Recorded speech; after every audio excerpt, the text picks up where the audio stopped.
The key feature for Hull City this season have been the way the fullbacks push up the pitch.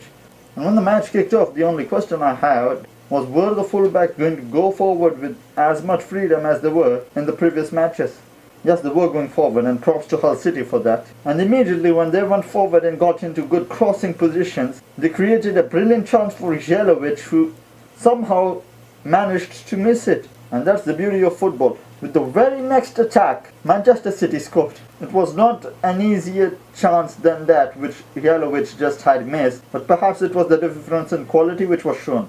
Aguero was given time and space inside the box, and he was always going to punish. And then just a few minutes later, Aguero was deep into the midfield, and as a striker, he knew that when a striker is leading the front line, the only thing he wants is the ball to be fed towards him with speed and with intensity and with an intent of scoring a goal. When Aguero had the ball, he just quickly passed it to Silva. Silva just laid it towards Dzeko.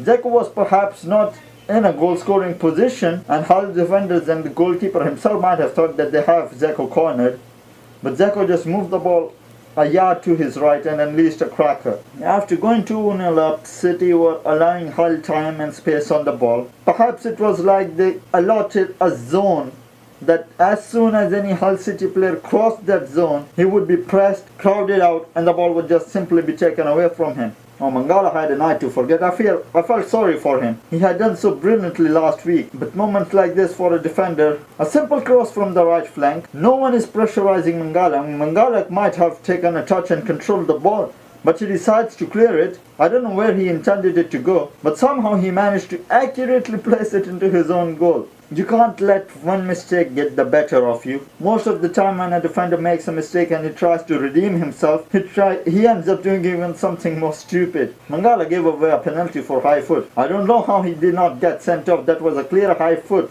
right into the chest of the Hull City striker. Yeah, defensive errors by Mangala allowed Hull City to get back into the match. Hull did not produce something world class. They did the basic stuff, moved the ball forward quickly and tried to get into those pockets of spaces. That's all they did. The overlapping run by the City fullbacks or the wingers is just brilliant. As soon as the overlapping runner crosses him, he just passes the ball perfectly. But in this match, however, Dawson, I think he was brilliant. He was acting as a sweeper, and any overlapping run inside the box, Dawson was able to read it and react to it and just clear the ball. Given the number of attacks created and the quality of the chances City created, Dzeko scored from not the most brilliant of the City attacks. McGregor should have done better. Instead of diving, I think he just falls over. He didn't change his position, he was just there and he just went up and down. Of course, Manchester City added more strength at the back. They brought Demichelis on, they brought the experienced Lampard on. And whenever Lampard's on the pitch, you always know he's going to be a goal-scoring threat. Arriving just at the right moment, and he scored. He added another goal for City. Hull City were never brilliant. They just did the basic stuff and they get the job done. But against teams like City, you have to take your chances.